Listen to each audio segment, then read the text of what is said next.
నాగేశ్వర గారు నమస్కారం. సో వైఎస్ఆర్ కాంగ్రెస్ పార్టీలో కొంతమంది ఇన్ఛార్జీల్ని మారుస్తూ ఉన్నారు. సో సజ్జల రామకృష్ణారెడ్డి చాలా క్లియర్గా చెప్పారు సార్, భవిష్యత్తులో మరిన్ని మార్పులు ఉండబోతూ ఉన్నాయి, సిద్ధంగా ఉండండి అని చెప్పేసి. సో పార్టీలో ఎటువంటి పరిణామాలు జరిగే అవకాశం ఉందంటారు ఈ ఇన్ఛార్జీల మార్పు వల్ల? ఎన్నికలు ఏప్రిల్ దాకా కూడా ఉండవు. మార్చిలోనే పార్లమెంట్ ఎన్నికలు జరుగుతాయి, రాష్ట్ర అసెంబ్లీ ఎన్నికలు కూడా పార్లమెంట్ ఎన్నికలతోనే జరుగుతాయి అనే వార్తలు వస్తున్నాయి.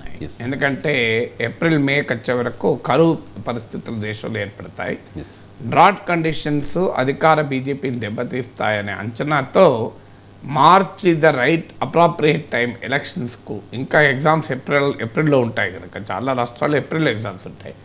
సో మార్చికు ఫిబ్రవరి 1కు ఓట్ ఆన్ అకౌంట్ ప్రవేశపెట్టి ఓట్ ఆన్ అకౌంట్కి ఎక్కువ రోజులు పట్టదు ఆమోదం పొందడానికి. అది ఎందుకంటే పూర్తి బడ్జెట్ కాదు కనుక.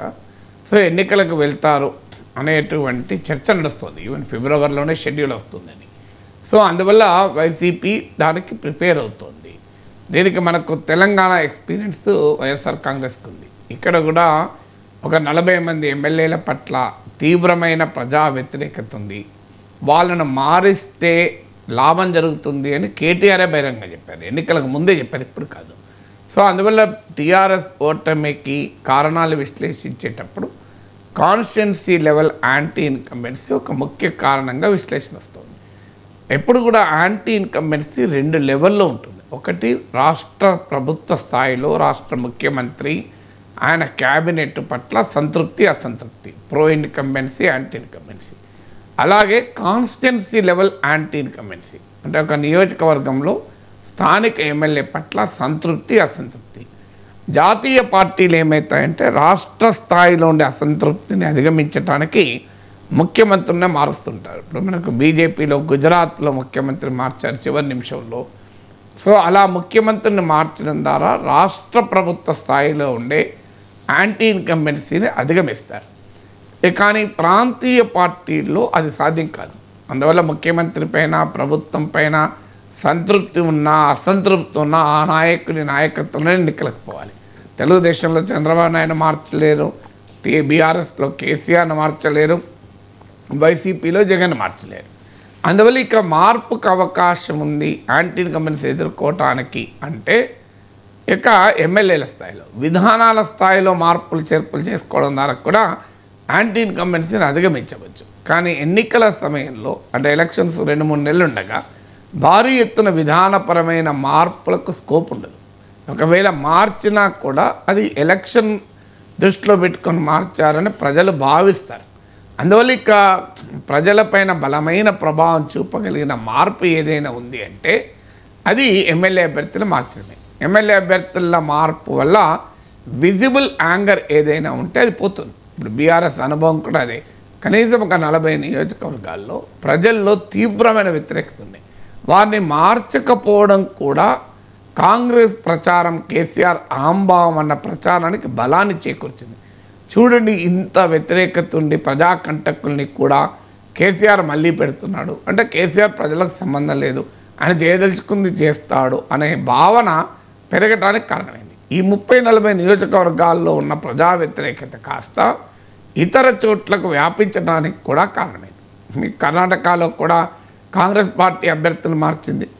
సో మీకు దేశమంతటా కూడా ఇది సహజంగా జరిగేటువంటి ప్రయోగం.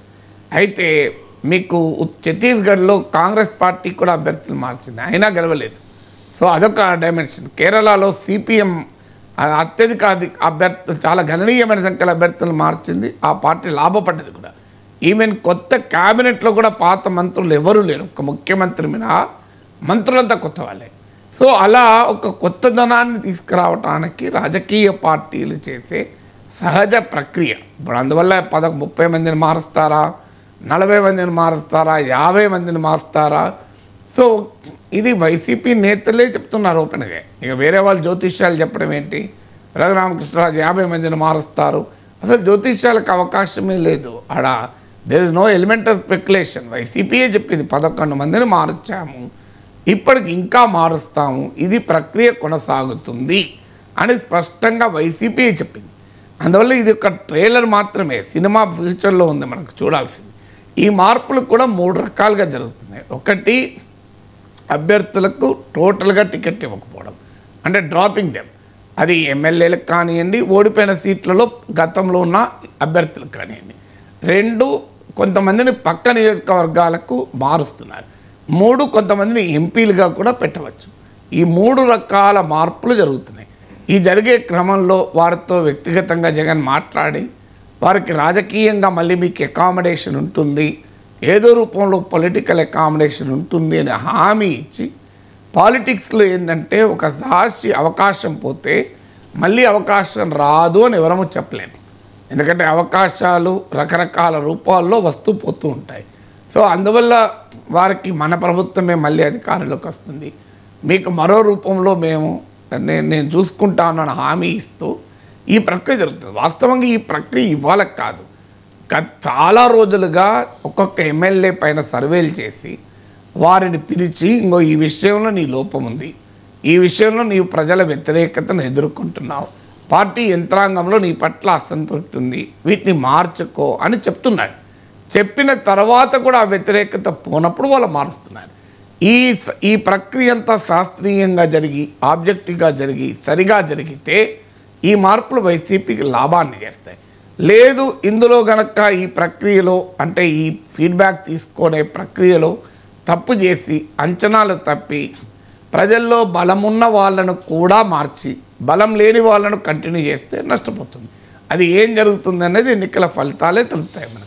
పార్టీని అధికారంలోకి తీసుకురావడానికి ఇన్ఛార్జీలను మారుస్తూ ఉన్నారు సార్. కానీ ఏ నాయకుడికైనా అధికారమే పదవే పరమావధి కాబట్టి మరి ఆ ఇన్ఛార్జీలు, ఎవరైతే కొత్తగా ఇన్ఛార్జీలను పెట్టారో సిట్టింగ్ ఎమ్మెల్యేలు కానీ, ఆల్రెడీ ఇప్పుడున్న ఇన్ఛార్జీలు కానీ, వాళ్ళలో అసంతృప్తి పెరిగి అది పార్టీకి నష్టం కలిగించే అంశం కదా? అంటే డెఫినెట్గా పెరుగుతుంది. ఇప్పుడు సీట్ ఇవ్వకపోతే ఎందుకు అసంతృప్తి పెరగదు? కానీ ఆంధ్రప్రదేశ్కి వచ్చేవరకు ఏంటంటే పాలిటిక్స్ పోలరైజ్ అయి ఉన్నాయి. ఆడ 2 పార్టీలు, ఒకటి వైసీపీ, 2 టీడీపీ జనసేన. తెలంగాణ లాగా ఛాయిస్ లేదు. మీకు తెలంగాణలో ఏమైందంటే మీకు బీజేపీ ఉంది, బీజేపీలో చాలా నియోజకవర్గాల్లో వాళ్ళకి అభ్యర్థులు లేరు.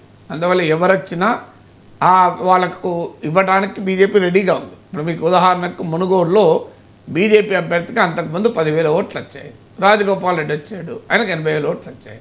హుజూరాబాద్లో బీజేపీకి 2-3,000 ఓట్లు కూడా రాలేదు. ఇప్పుడు ఇలా చాలా నియోజకవర్గాల్లో బీజేపీకి అభ్యర్థులు కూడా లేరు. అందువల్ల వేరే పార్టీల నాయకులు వచ్చినప్పుడు ఎవరైనా అసంతృప్తి అధికార పార్టీ పైన వారికి అకామిడేట్ చేస్తానికి అవకాశం వచ్చింది. కాంగ్రెస్ పార్టీ కూడా చాలామందిని అకామిడేట్ చేసింది. కానీ ఆంధ్రప్రదేశ్కి వచ్చే వరకు ఉన్నాయే 2 ఆప్షన్స్, వైసీపీ ఒకటి, టీడీపీ ఒకటి. జనసేన టీడీపీతోనే కలిసింది. ఇక 3వ ఆప్షన్ లేదు. టీడీపీలో కూడా వేళ్ళుడుకున్న నాయకులు ఉన్నారు. ఆల్రెడీ ఆ పార్టీ జనసేనతో పొత్తుంది.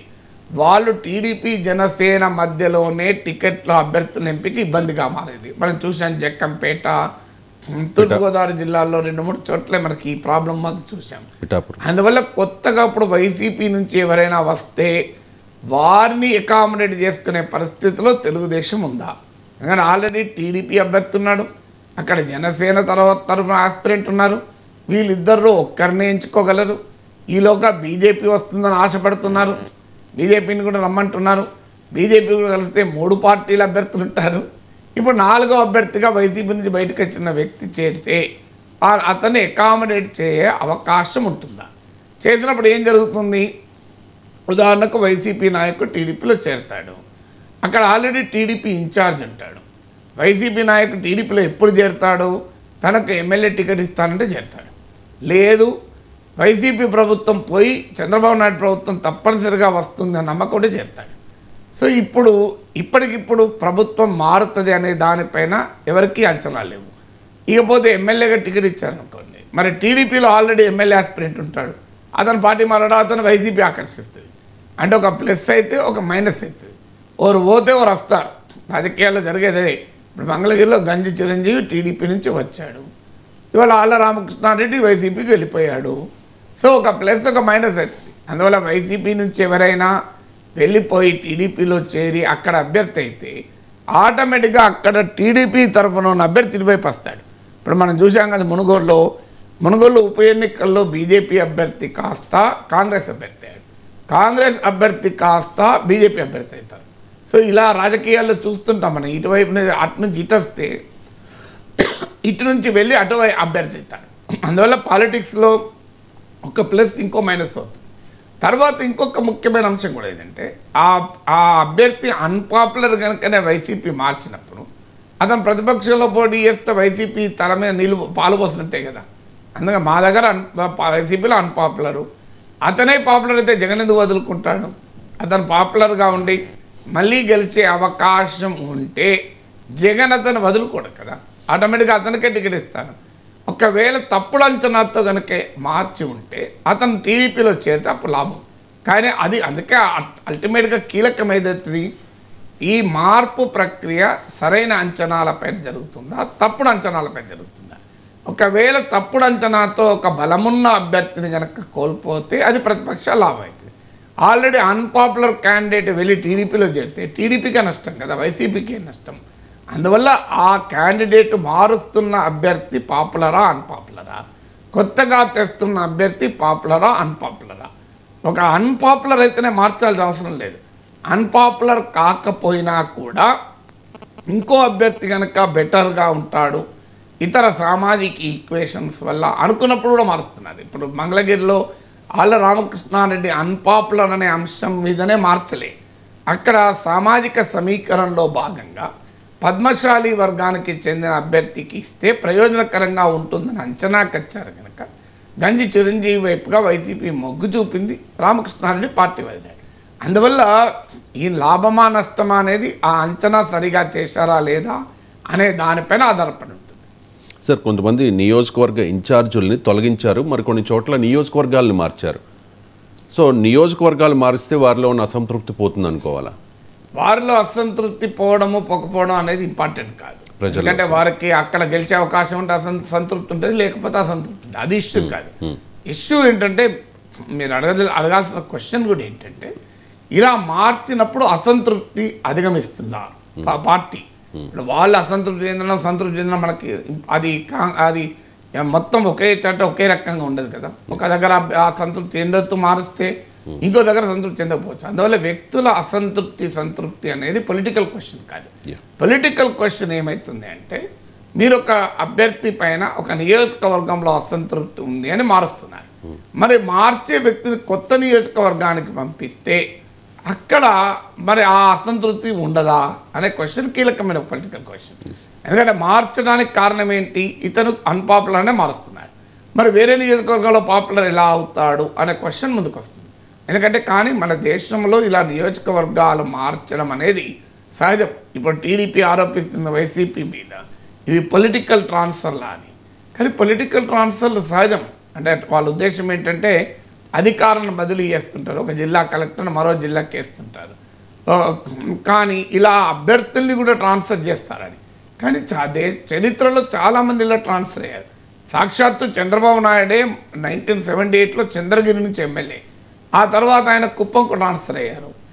ఎన్టీ రామారావు గుడివాడ నుంచి హిందూపూర్ ట్రాన్స్ఫర్ అయ్యారు. సో హిందూపూర్లో బాలకృష్ణ పోటీ చేస్తున్నాడు. బాలకృష్ణకు హిందూపూర్కి ఎలాంటి సంబంధం లేదు కదా. సో అలాగే మీకు పురంధేశ్వరి నాకు గుర్తున్నంత వరకు బాపట్ల, వైజాగ్, రాజంపేట కూడా మార్చారు.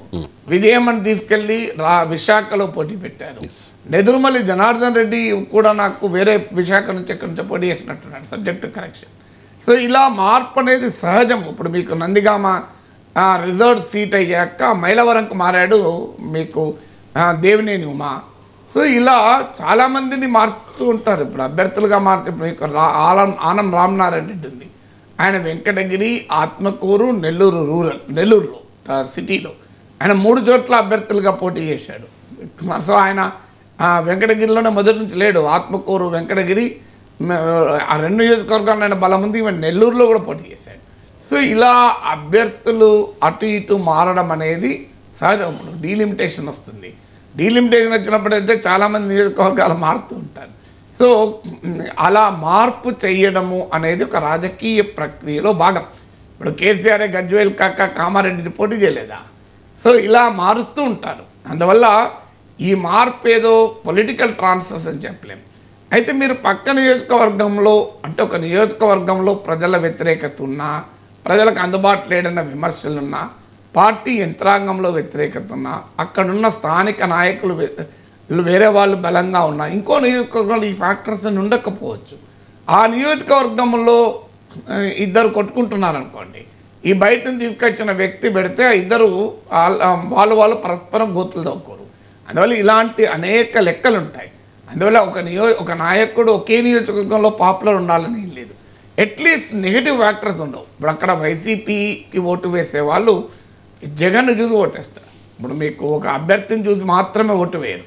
ప్రధానంగా ఓటింగ్ ప్రిఫరెన్స్కు ప్రాతిపదిక ముఖ్యమంత్రిని చూసి ఓటు వేయడమే, జగన్ను చూసి ఓటు వేయడమే. సో ఒకసారి ఆ ఇండివిజువల్ క్యాండిడేట్ యాడ్ అవుతుంది, కొన్ని చోట్ల నెగిటివ్ అవుతుంది. సో అభ్యర్థిని వేరే చోటికి పోలిస్తే నెగిటివ్ ఫ్యాక్టర్తో పోతుంది, పాజిటివ్గా కొత్తగా కలిసినాకపోయినా. సో ఈ లెక్కలన్నీ వేసుకొని అభ్యర్థుల్ని పక్క నియోజకవర్గాలకు అటు ఇటు అడ్జస్ట్ చేస్తూ ఉంటారు. Right sir. ఇక నాగేశ్వర్ గారు, 6 నెలల్లో లేదా ఏడాదిలో రేవంత్ ప్రభుత్వం కూలిపోతోందంటూ ఈ మధ్య బీఆర్ఎస్ నాయకులు కొంతమంది కామెంట్ చేశారు. కడియం శ్రీహరి, ఎర్రబెల్లి దయాకర్ రావు, ఇంకా చాలా మంది నాయకులు కామెంట్ చేసిన పరిస్థితి. భారతీయ జనతా పార్టీ ఎమ్మెల్యే కూడా రాజాసింగ్ ఇదే తరహా వ్యాఖ్యలు చేస్తే కాంగ్రెస్ నాయకులు డీజీపీ కంప్లైంట్ ఇచ్చారు సార్.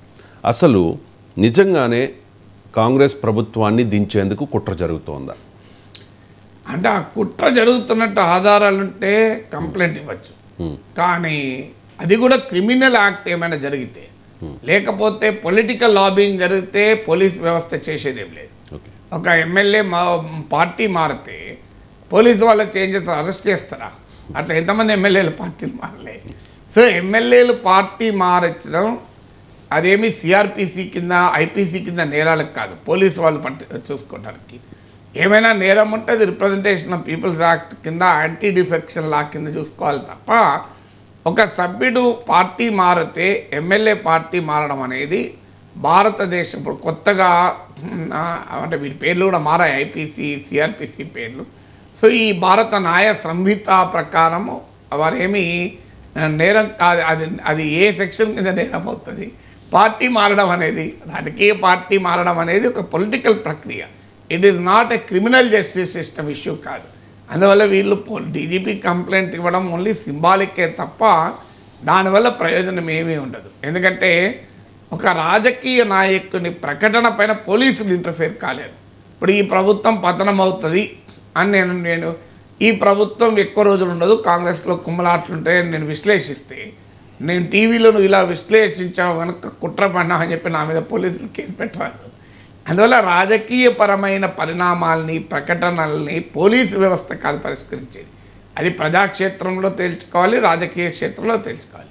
అయితే ఎందుకు కాంగ్రెస్ వాళ్ళ కంప్లైంట్ ఇచ్చుంటారంటే ఒక సింబాలిక్ మాత్రమే. అయితే క్రిమినల్ కాన్స్పిరసీ ఏదైనా హ్యాచ్ అవుట్ అవుతుందా అంటే రేవంత్ ప్రభుత్వాన్ని కూల్చడానికి నేరపూరిత కుట్ర జరిగితే దాన్ని పోలీస్ ఇంటర్ఫేర్ అవుతుంది. So it is not an issue or subject for police intervention, it is subject for political intervention. తమ ఎమ్మెల్యేలు కాంగ్రెస్ కాపాడుకోవటానికి ఎత్తుగడ చేయాలి. సో అందువల్ల ఇక నిజంగానే కుట్ర జరుగుతుందా అనటానికి ఇప్పటికైతే కాంగ్రెస్ పార్టీ ఏ ఆధారాన్ని ఇవ్వలేదు. మరి ఎందుకు ఈ చర్చ జరుగుతుంది అంటే, మరి రోజు పొద్దున్న లేస్తే ఈ ప్రభుత్వ అధికారం వచ్చి వారం రోజులు కూడా కాలేదు. ఒకవైపు మేము ఈ ప్రభుత్వానికి సమయం ఇస్తాం, హామీలు అమలు చేసుకోవడానికి సమయం ఇస్తాం, చేయనప్పుడు మేము ప్రశ్నిస్తాం అంటూ ఒకవైపు, మరోవైపు ఈ ప్రభుత్వం 6 నెలలు ఉండదు, ఏడాది ఉండదు. మనకు నచ్చకపోవచ్చు ఆ ప్రభుత్వం, కానీ ప్రజాస్వామిక స్ఫూర్తి ఏంటంటే ప్రజలు 5 ఏళ్ళకి అధికారం ఇచ్చారు. వాళ్ళ చేత వాళ్ళలో కుమ్మలాట్లలో వాళ్ళే ఓడిపోతారు. అది నీవు చెప్పాల్సిన అవసరం లేదు కదా. ఎవరు పెళ్ళికి పోతావు, పెళ్ళికి పోయి అక్షంతలు వేసి దీవిస్తావు, కానీ వీళ్ళు కొట్టుకుంటారు గ్యారంటీగా భార్యాభర్తలు, వీళ్ళు విడాకులు తీసుకున్న గ్యారంటీ, ఈ కాపురం 10 కాలాల పాటు నిలబడే ప్రశ్నే లేదు. నాకు 2 గుణాలు తెలుసు, ఇద్దరికి కోపం ఎక్కువ, ఇద్దరికి తొందర ఎక్కువ, వీళ్ళు ఎప్పుడు కలిసి ఉండాలి అని అన్నామనుకోండి, అది ఎప్పటిగా ఉండదా? నువ్వు వెళ్ళిందేమో శుభకార్యానికి. అఫ్కోర్స్ రాజకీయాల్లో అలా శుభకార్యాలు ఉండవు, ఒకరికి శుభకార్యం అయితే ఇంకొకరికి అశుభకార్యం. కానీ ప్రతిపక్షాలు ఎప్పుడు కూడా కొంత పొలిటికల్ స్టేట్స్మెన్షిప్ చూపెట్టాలి. మీరు ప్రజల సమస్యలపైన ప్రభుత్వాన్ని నిలదీయండి, అభ్యంతరం లేదు. ప్రజలు తిరస్కరించాక కూడా నాకు అధికారమే కావాలి అని రోజు మాట్లాడితే ఇట్ సెన్స్ రాంగ్ సిగ్నల్ కదా. మీరు ప్రజలు తీర్పిచ్చారు, మిమ్మల్ని ప్రతిపక్షంలో కూర్చోబెట్టారు. ప్రతిపక్షంలో కూర్చోవడం ఒక గొప్ప అవకాశం, రాటు తేలటానికి, ప్రజల తరఫున పోరాడటానికి, ప్రజలకు దగ్గరయ్యటానికి. ఎన్నికలు మరో 5 ఏళ్ళకి వస్తాయి. ఈలోగా స్థానిక ఎన్నికలు వస్తాయి, పార్లమెంట్ ఎన్నికలు వస్తాయి. నేను హరీష్ రావు చెప్పింది కరెక్ట్. అది మనోస్థైర్యాన్ని కాపాడుకో ఎన్నికల్లో విజయం సాధించడం ద్వారా మనోస్థైర్యాన్ని పొందాలి. కానీ ఏ ప్రభుత్వం పడిపోతుందని చెప్పి పార్టీ కార్యకర్తలు ధైర్యం చెప్తే ఇట్లా ఓకే ప్రభుత్వమే పడిపోతుంది, మళ్ళీ మీకే ఎన్నికలే ఓటు వేయాలని ఏంటి గ్యారంటీ? అయినా ఈ రకమైన ప్రక్రియను మనం ఆహ్వానించుదామా ప్రజాస్వామ్యంలో? అయితే కాంగ్రెస్ పార్టీ కుట్ర జరుగుతోంది అనటానికి కారణం వీరి స్టేట్మెంట్ల వల్ల ఆ రకమైన పర్సెప్షన్ క్రియేట్ అవుతుంది. రాజకీయాల స్వభావం రీత్యా కూడా ఈ పర్సెప్షన్ క్రియేట్ అవుతుంది. ఎందుకంటే దేశంలో జరుగుతున్నది అదే. బీఆర్ఎస్ గతంలో 88 సీట్లు ఉన్నప్పుడే 12 మంది కాంగ్రెస్ ఎమ్మెల్యేలని, 2 తెలుగుదేశం ఎమ్మెల్యేలను తీసుకుంది. 88 మంది సభ్యులతో సంపూర్ణమైన స్పష్టమైన తిరుగులేని మెజారిటీ ఉన్నప్పుడే ప్రత్యర్థిని బతకనివ్వలేదు కేసీఆర్. ఇప్పుడు బతకనిస్తాడా అనే క్వశ్చన్ ఎప్పుడైనా వస్తుంది కదా. సో అందుకే ప్రజలు హంగియకుండా డిసిసికి ఇచ్చారు. హంగిచ్చుంటే ఎన్ని రకాలైనటువంటి రాయబారాలు, అమ్మకాలు, కొనుగోలు జరిగేది. అందువల్ల ప్రజలు స్పష్టమైన తీర్పు ఇవ్వడానికి కూడా కారణం ఇది. సో అందువల్ల గతంలో జరిగింది కనుక, అధికారంలో ఉన్నప్పుడు కేసీఆర్ ప్రతిపక్షాలను బతకనివ్వలేదు కనుక, కాంగ్రెసే కాదు తెలుగుదేశానికి 2 ఎమ్మెల్యేలు 2 లాక్కున్నారు, శాసన మండలి ఉన్న వాళ్ళందరినీ లాక్కున్నారు. ఆఖరికి సిపిఐకి 1 ఎమ్మెల్యే ఉంటే సిపిఐ ఎమ్మెల్యే కూడా లాక్కున్నారు. ఎవరిని వదిలేశాడు కేసీఆర్ చెప్పండి? బీజేపీ వాళ్ళు ఎవరు రాలేదు కనుక వాళ్ళని ఏమీ చేయలేకపోయారు. సో అందువల్ల ఈ చరిత్ర ఉంది కనుక అధికారంలో బ్రహ్మాండమైన మీద 63 మంది ఉన్నప్పుడేమో మా ప్రభుత్వాన్ని కూల్చడానికి కుట్ర జరుగుతుంది, అందుకొరికి ఇతర పార్టీల ఎమ్మెల్యేలు తీసుకుంటున్నామని అప్పుడు ఒక ఆర్గ్యుమెంట్ పెట్టారు. 2018లో 88 సీట్లతో గెలిచిన తర్వాత కూడా అదే పని చేశారు. ఆ పనిని ప్రజలు శిక్షించారు కూడా. ఇతర ఎన్నికలు మీరు చూడండి, పార్టీ ఫిరాయించి అంటే ఒక పార్టీ తరఫున గెలిచి మరో పార్టీలో చేరి వాళ్ళను చాలామందిని ప్రజలు ఓడించారు. మీరు సవితాయింద్రెడ్డి, సుధీర్ రెడ్డి ఇలాంటి ఒకరిద్దరు సిటీలో బీఆర్ఎస్కున్న సహజ అడ్వాంటేజ్ వల్ల గెలిచిన వాళ్ళు మినహాయిస్తే చాలామంది పార్టీ మార్చిన వాళ్ళు ఎలక్షన్లో ఓడిపోయారు. సో అందువల్ల ప్రజలు దీన్ని ప్రతిసారి ఆహ్వానిస్తానని కాదు. అందువల్ల ఈ రకమైన స్టేట్మెంట్లు రోజు ఇస్తే బీఆర్ఎస్ను బీజేపీ నుంచి ఎమ్మెల్యేలు కాంగ్రెస్ లాక్కోవటానికి ధర్మబద్ధతను న్యాయబద్ధతను వాళ్ళే ఇచ్చిన వాళ్ళు అవుతారు. లాక్కోవడం అనేది ఎవరికి మానోపలి ఉండదు. కాంగ్రెస్ ఎమ్మెల్యేలు బీఆర్ఎస్ లాక్కోగలిగితే బీఆర్ఎస్ ఎమ్మెల్యే కాంగ్రెస్ లాక్కోలేదా? అధికారంలో ఉన్నోనికి మరింత సులభం కదా. దేశంలో బీజేపీ కాంగ్రెస్ ఎమ్మెల్యే లాక్కుంది, ఇవాళ కాంగ్రెస్ బీజేపీ ఎమ్మెల్యే లాక్కోలేదా? సో అందువల్ల ఎమ్మెల్యేలను లాగడం అనేది అధికారంలో ఉన్నోనికి ఎక్కువ అవకాశం ఉంటుంది కదా. ఇలాంటి వ్యాఖ్యలు, ఇలాంటి చర్యలు వచ్చే లోక్సభ ఎన్నికల్లో భారతీయ జనతా పార్టీకి, బీఆర్ఎస్కి నష్టం కలిగించే అంశాలేనా సార్? అంటే ఇలాంటి చర్యల వల్లనే నష్టం జరుగుతుందని కంక్లూజన్కి రాలేము. ఎందుకంటే ప్రజలు పార్టీ ఫిరాయింపులను అన్నిసార్లు తిరస్కరిస్తారని కూడా చెప్పలేము. మీకు కర్ణాటకలో ఫిరాయింపుదారులు పార్టీ మారి ప్రభుత్వం మారితే వాళ్ళకు ఓట్లు కూడా వేశారు మధ్యప్రదేశ్లో, కర్ణాటకలో. మొన్న జనరల్ ఎలక్షన్లో వాళ్ళు ఓడిపోయారు ఎక్కువ మంది. అందువల్ల ఇది ఏమీ యూనివర్సల్ ట్రెండ్ ఉండదు. అందువల్ల పార్టీలు మారడం వల్ల రాజకీయాల్లో రకరకాల కొన్నిసార్లు బలాలు కలిసి వచ్చే లాభం జరగచ్చు, కొన్నిసార్లు ప్రజల్లో వ్యతిరేకత వచ్చి నష్టం జరగచ్చు. అందువల్ల ఈ ప్రభుత్వం ఎలా పనిచేస్తుంది, రేవంత్ రెడ్డి ప్రభుత్వం చేయాల్సిన పని ఏంటంటే ప్రతిపక్షాలు కూలుస్తారా, పేలుస్తారా, చీలుస్తారా అనే దాన్ని పక్కకు పెట్టి ప్రజలకు దగ్గరయ్యే పని చేయాలి. ప్రజల్లో పాపులర్ అయ్యే ప్రభుత్వాన్ని ఏ మ్యానిపులేషను ఏమి చేయదు. ఎందుకంటే ఒక్కసారి ప్రజల్లోనే వ్యతిరేకత వస్తుంది అనుకుంటే ఇంకెవరు ప్రత్యర్థులు ఏం చేయలేరు. రాజకీయంగా రక్షణ కవచం ఏంటంటే ప్రజల ప్రేమాభిమానాన్ని చూరగొనాలి. కాంగ్రెస్ పార్టీకి ఒక అద్భుతమైన అవకాశాన్ని 10 ఏళ్ల తర్వాత దక్కింది. అందువల్ల రాజకీయ పార్టీలు ఏం చేస్తాయనేది పక్కకు పెట్టి ప్రజలకు ఉపయోగపడే పాలన అందించగలిగితే ప్రతిపక్షాల కుట్రలు ఏవీ పనిచేయవు. ఎందుకంటే ఎవరు కూడా పోరు. ఎందుకంటే రేపు మళ్ళీ వాళ్ళు ఎమ్మెల్యేలుగా గెలవాలి. సో వాళ్ళు అన్పాపులర్ కాదలుచుకోరు కూడా. అందువల్ల అల్టిమేట్గా రేవంత్ రెడ్డి ప్రభుత్వం దృష్టి పెట్టాల్సింది, కాంగ్రెస్ పార్టీ దృష్టి పెట్టాల్సింది జస్ట్ సింప్లీ ఇగ్నోర్ అపోజిషన్. అంటే ఈ అపోజిషన్ స్టేట్మెంట్ని ఇగ్నోర్ చేయండి. Focus on promises, focus on good governance, focus on policies. ప్రజలు మిమ్మల్ని ఏ ఆకాంక్షలతో ఓట్లేశారు, ఆ ఆకాంక్షల్ని తీర్చడానికి మీరు ఏం చేయాలి? మీరు ఇలా తెలంగాణలో యువతరం నిరుద్యోగం ఒక ప్రధాన సమస్య కాంగ్రెస్ని గెలిపించడానికి. దీన్ని ఏం చేయాలి? ఎందుకంటే కేసీఆర్ పాలన పట్ల కరెంటు పైన, వాటర్ పైన, ఇరిగేషన్ పైన వ్యతిరేకత ఉండి ఓట్లేలే.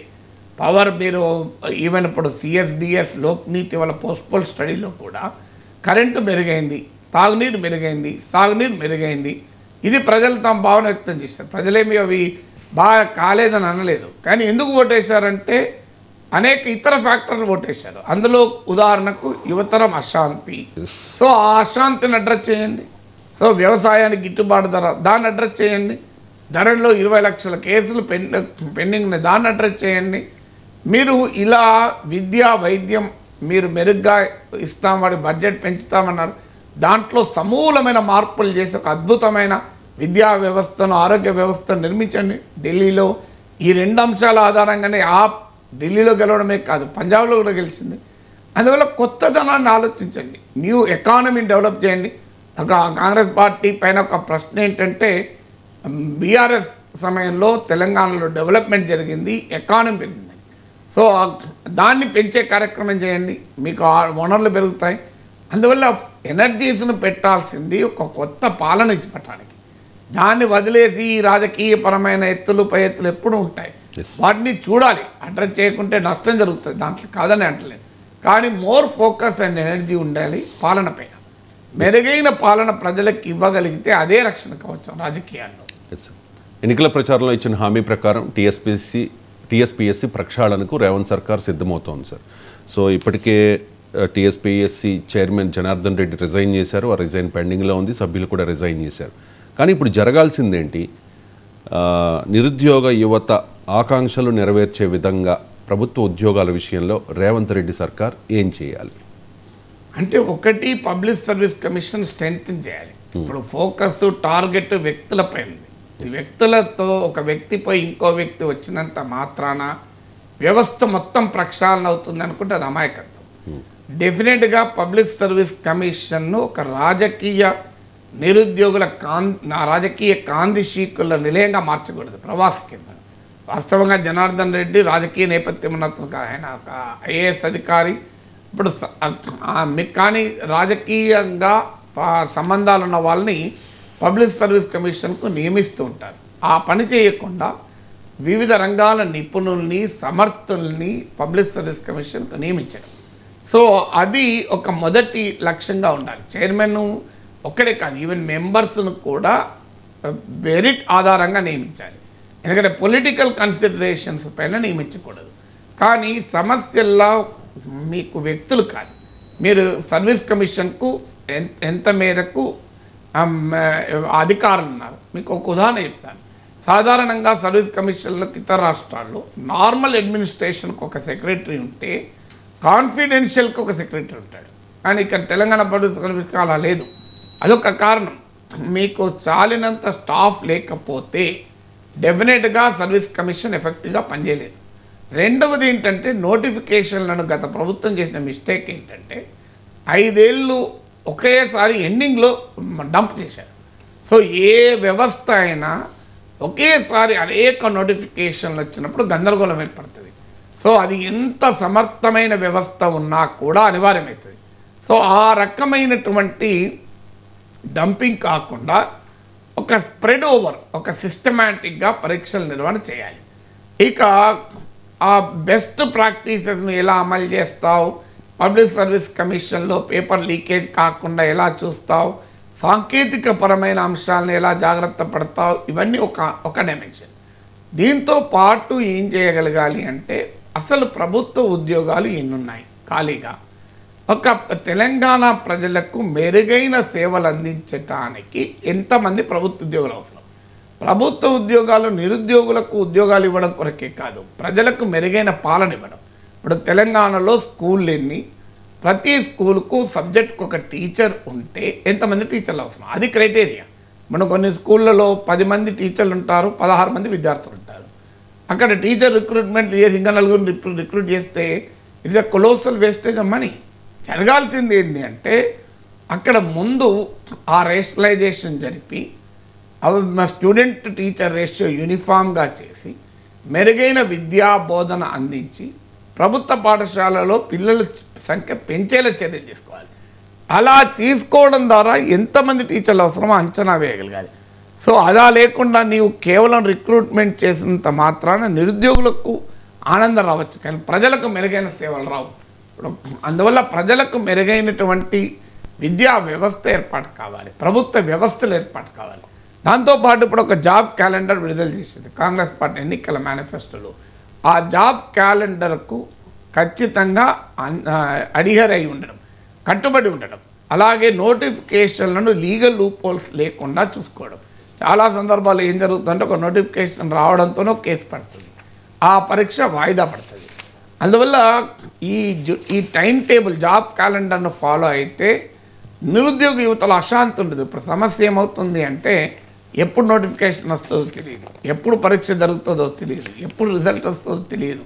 దాంతో ఏళ్ళ తరబడి విద్యార్థులు వెయిట్ చేయాల్సి వస్తుంది, వారికి అనేకంగా భారం అవుతుంది ఆర్థికంగా కూడా. అలా కాకుండా ఖచ్చితమైన టైం టేబుల్ ప్రకారం ఆ పరీక్షలు నిర్వహించాలి. ఇంకొక ముఖ్యమైన అంశం ఏంటంటే ఈ పరీక్షలకు ప్రిపరేషన్ అనేది ఆర్థికంగా బర్డెన్ అవుతుంది. ఇప్పుడు పెద్ద కోచింగ్ ఇండస్ట్రీ అశోక్ నగర్లో ఎందుకు అంతమంది ఉంటున్నారు అంటే కోచింగ్ సెంటర్స్ అన్నీ అక్కడ కేంద్రీకృతమై ఉన్నాయి. వేలకు వేల రూపాయలు డబ్బులు ఖర్చు పెట్టాల్సి వస్తుంది. అందరికీ ప్రభుత్వ ఉద్యోగాలు ఇవ్వలేరు, కానీ అందరికీ న్యాయమైన శిక్షణ ఇవ్వచ్చు కదా. నేను శాసన మండలిలో రైజ్ చేసిన అంశం బయట కూడా రైజ్ చేశాను. ఒక 50 కోట్లు ఖర్చు పెడితే, ఒక 100 కోట్లు ఖర్చు పెడితే అత్యున్నత ప్రమాణాలు కలిగిన శిక్షణను ప్రతి బిడ్డకి ఇవ్వచ్చు.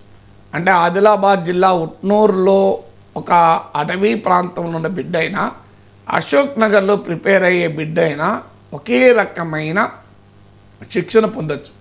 ఈ పని అసాధ్యం కాదు, దీనికేం ఎక్కువ ఖర్చు కాదు. సరైన వ్యక్తుల్ని నియమించి సరైన బాధ్యతలు ఇచ్చి చేయగలిగితే అద్భుతాలు చేయొచ్చు. కానీ ఆ రకమైనటువంటి ప్రయత్నం జరగాలి. డబ్బు ఖర్చు పెట్టడమే కాదు, వ్యవస్థను కూడా మీరు ప్రక్షాళన చేయాలి. డబ్బులు ఖర్చు పెడతారు, కానీ ఏ లాభం? మీరు ఆ క్వాలిటీ లేకపోతే ఆ డబ్బు వృధా అవుతుంది. అందువల్ల ప్రభుత్వంలో మనీ ఒకటే కాదు, సమర్థవంతంగా నిర్వహణ కూడా ఒక ముఖ్యమైన అంశం. అందువల్ల ఆ రకమైన శిక్షణ అందరికీ ఇవ్వగలగాలి. ఇది ఇవాళ ఉన్న టెక్నాలజీతో అద్భుతాలు చేయొచ్చు, అవకాశం కూడా ఉంది. అందువల్ల దానికేం ఎక్కువ ఖర్చు కాదు. నేను అన్నది 50-100 కోట్లు ఖర్చు పెడితే ప్రతి బిడ్డకు న్యాయమైన శిక్షణ ఇస్తే వారికి ఉద్యోగం వస్తుంది రాదు, కనీసం నేను ప్రిపేర్ అయ్యాను, నేను పోటీ పడ్డాను అన్న భావన ఉంటుంది. తర్వాత ఎప్పటికప్పుడు వేకెన్సీలు క్రియేట్ అవుతున్న కొద్దీ అది రిక్రూట్మెంట్ ప్రాసెస్ ఉండాలి. ఇప్పుడు ఏం జరుగుతుంది, వేకెన్సీలన్నీ డంప్ చేస్తున్నారు ఒక్క నిమిషంలో ఎన్నికలకు ముందు, దాంతో అసంతృప్తి పెరుగుతుంది. So over a period of time ఎప్పటికప్పుడు వేకెన్సీలు క్రియేట్ అవుతున్న కొద్దీ వాటిని నింపే ప్రక్రియ చేయగలగాలి. అల్టిమేట్గా ఏ ప్రభుత్వము కూడా సంతృప్తికరంగా అందరికీ ప్రభుత్వ ఉద్యోగాలు కల్పించలేదు. ఇది రియాలిటీ, ఇది చేదు నిజం. ఎందుకంటే ఎంతున్న గవర్నమెంట్ జాబ్స్ ఆర్ లిమిటెడ్. అందువల్ల అంతకన్నా చాలా ఆకర్షణీయమైన ఉద్యోగాలు ప్రైవేట్ రంగంలో ఉన్నాయి. ఇప్పుడు నాకు 2 పిల్లలు ఉన్నారు, కొడుకు కూతురు. వాళ్ళు ఎవరు ఏ ప్రభుత్వ ఉద్యోగానికి పరీక్ష రాయరు కూడా. ఎందుకంటే వారికి పెద్ద పెద్ద కంపెనీస్లో ఈ ప్రభుత్వ ఉద్యోగంలో వచ్చే శాలరీ కన్నా చాలా ఎక్కువ శాలరీతో పనిచేస్తున్నారు. ఇప్పుడు మీరు చీఫ్ సెక్రటరీ కన్నా డబుల్ శాలరీతో 25 ఏళ్ళు పనిచేస్తారు.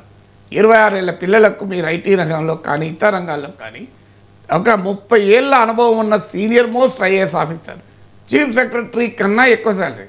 నా కొడుకు నేను యూనివర్సిటీ ప్రొఫెసర్గా ఉన్నప్పుడు నా కొడుకు గూగుల్లో చేస్తున్నాడు, నాకన్నా ఎక్కువ శాలరీ. నేను 30 ఏళ్ళ తర్వాత నేను 88లో జాబ్లో చేరాను.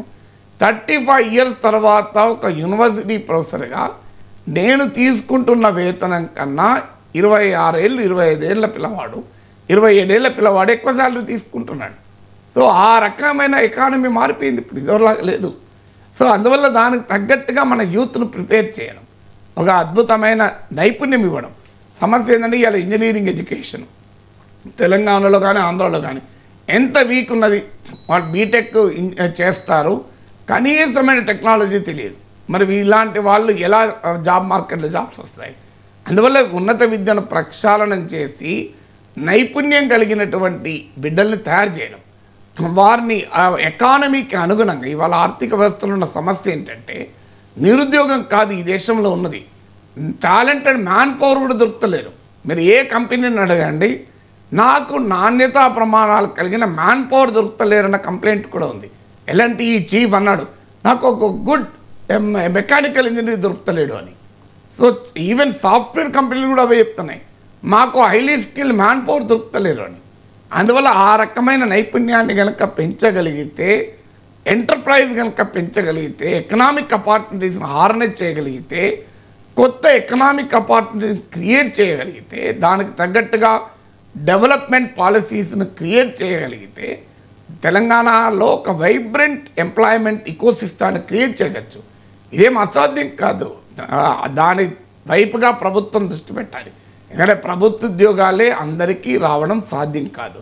అందువల్ల very vibrant employment ecosystem create కావాలి అంటే ఆ రకంగా ఎకానమీని, పబ్లిక్ పాలసీని ఫోకస్ చేయగలగాలి.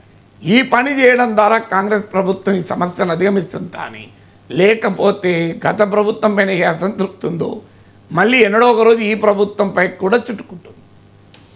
Right sir. ఇక కేటీఆర్ ఒక ట్వీట్ చేశారు సార్, కౌలు రైతుల్ని గుర్తించేది ఎలా, యాసంగికి పెట్టుబడి సాయం లేనట్టేనా అని ట్వీట్ చేశారు. అండ్ నిన్న కాంగ్రెస్ ఎమ్మెల్సీ జీవన్ రెడ్డి కూడా కొన్ని కామెంట్స్ చేశారు. ఐటీ కట్టే వారికి రైతు బంద్ అవుతుంది, వారికి పెట్టుబడి సాయం అసమంజసం, 5-10 ఎకరాలకే పంట సాయంపై పరిశీలన అని చెప్పేసి. సో రైతు బంధు విషయంలో సవరణలు తప్పవా అంటే ఏం చెప్తారు? తప్పనిసరిగా సవరణలు చేయాలి. ఇప్పుడు రైతు బంధులో ఉన్న సమస్య ఏంటంటే 50 ఎకరాలు ఉన్నవాడు, అంటే సీలింగ్లో ఒక కుటుంబంకి 200 ఎకరాలు ఉంటాయి. 200 ఎకరాలు ఉన్న వాళ్ళు కూడా రైతు బంధు తీసుకుంటున్నారు. 200 × 10,000 అంటే 20 లక్షలు, ఇప్పుడైతే 30 లక్షలు. సో ఇది న్యాయమా, ఇది ధర్మమా? నాకు 1.7 ఏకర్స్ ఉంది అంతే. ఇంతవరకు లైవ్లో చెప్తున్నాను, ఇంతవరకు నేను రైతు బంధు తీసుకోలే, వాలంటరీగా తీసుకోలే. అంతకుముందు 1 ఏకర్ ఉండే, అది అమ్మేసి దూరంగా 1.7 ఏకర్ తీసుకున్నాను. నాకున్న 1.7 ఏకర్స్లో నేను పక్కనున్న రైతును ఉచితంగా చేసుకోమంటాను, కౌలు తీసుకోను, రైతు బంధు కూడా ఇప్పటివరకు తీసుకోలే. సో ఆ పక్క ఉన్నతను అంటున్నాడు, సార్ మీరు తీసుకోలేదు, తీసుకొని మాకన్నా ఇవ్వచ్చు కదా సార్ అని. సో లేదు అంటే ఇప్పుడు రైతు బంధు ఇంతవరకు తీసుకోలేదు. ఇప్పుడు అనిపిస్తోంది, అరే 20 లక్షలు 30 లక్షలు తీసుకుంటున్నారు రైతు బంధు, కనీసం దాన్ని తీసుకొని ఒక స్వచ్ఛంద సంస్థకు విరాళంగానే ఇవ్వచ్చు కదా. ఇప్పుడు నేను తీసుకోనంత మాత్రాన అది ఆగుతుందా అనే భావన కూడా కలుగుతుంది నాకు. ఎందుకు మరి ఈ రకంగా రైతు బంధు 100 కోట్ల ఆదాయం ఉన్న వాళ్ళకు కూడా వస్తుంది. అన్ఫార్చునేట్లీ మన దగ్గర సమస్య ఏంటంటే స్వచ్ఛందంగా ఒక దాన్ని వదులుకోరు. ఇలా ఒక ₹1,00,000 జీతం వచ్చే ప్రభుత్వ ఉద్యోగి ఆర్టీసీలో ఉచిత రవాణా సదుపాయం ఇస్తే వదులుకుంటారా? సో నాకు ₹1,00,000 జీతం వస్తుంది కదా, నేను ఎందుకు ఫ్రీ ట్రాన్స్పోర్ట్ తీసుకోవాలని? అంటే ప్రభుత్వ విధానంలోనే అది ఉంటే తప్ప స్వచ్ఛందంగా వదులుకోవడం అంత సులభం కాదు. స్వచ్ఛందంగా వదులుకునే వాళ్ళు కొద్దిమంది మాత్రమే ఉంటారు. సారీ ఏదో ఒక దశకు వచ్చాక వారికి కూడా ఆలోచన కలుగుతుంది, నాకే ఆలోచన కలుగుతుంది, నేను ఎందుకు రైతు బంధు వదులుకోవాలి, తీసుకొని వేరే వాళ్ళకైనా మనం సాయం చేయొచ్చు కదా అనే భావన నాలో కలుగుతుంది. సో అలా మనం ప్రభుత్వం విధానంలోనే మార్పు ఉండాలి.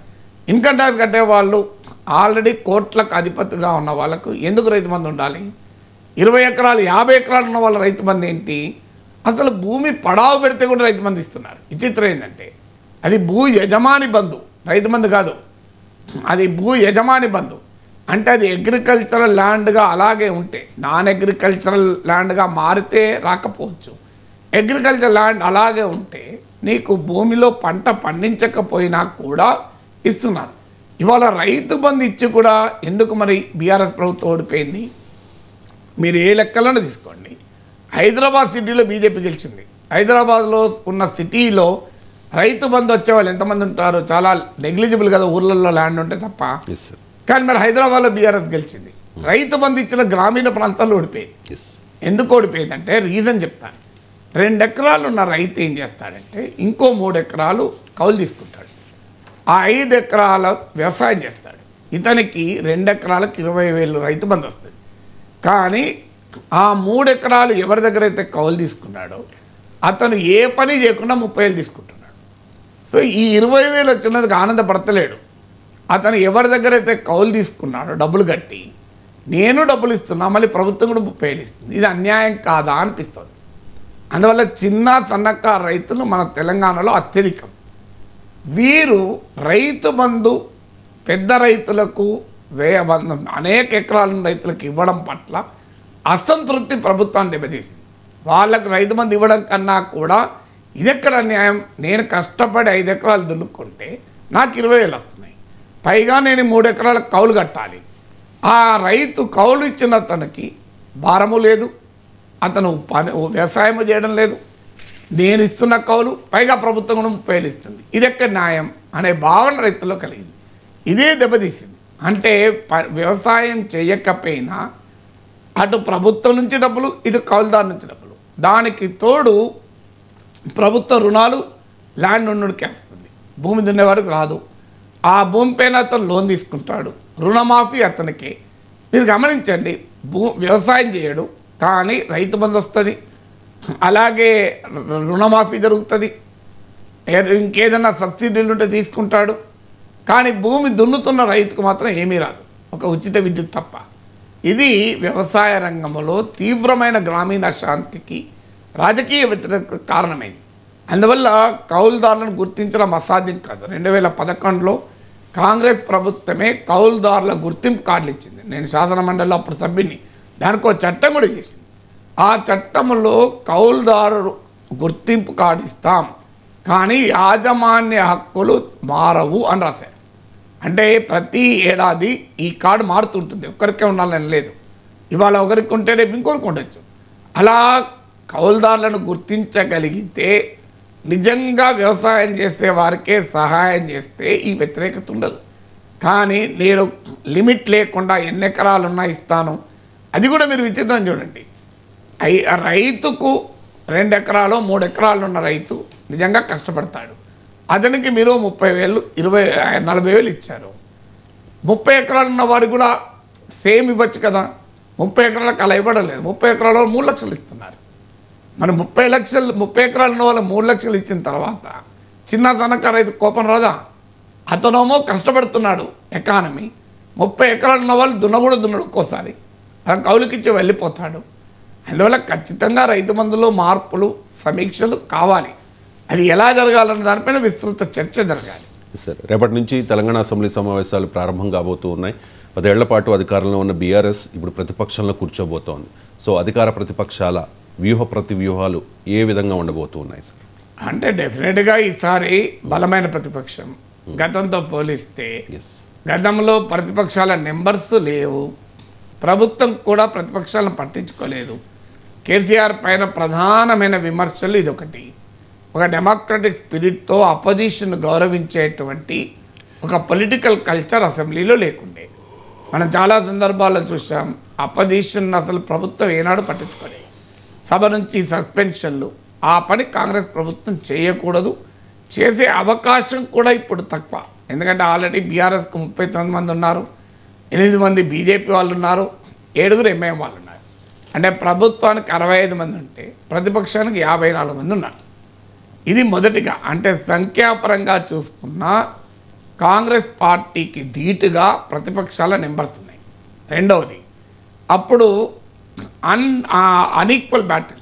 బీఆర్ఎస్ ఇటువైపు, అటు బీజేపీ చాలా వీక్, కాంగ్రెస్ చాలా వీక్. అందువల్ల అన్ఈక్వల్ బ్యాటిల్ జరిగింది. ఇప్పుడు అలా కాదు. కాంగ్రెస్ అధికారంలో ఉంటే సిపిఐ ఒక్కటి మిత్రపక్షం, కానీ ప్రతిపక్షాలు 3 పార్టీలు ఉన్నాయి, 3 పార్టీలకు సభ్యులు ఉన్నారు. అందువల్ల ఇది నెంబర్ ఆఫ్ అపోజిషన్ పార్టీస్ కూడా సభలో ఎక్కువ. ఇక మూడవది, పార్టీలో ప్రతిపక్షంలో ఉన్న సభ్యులు.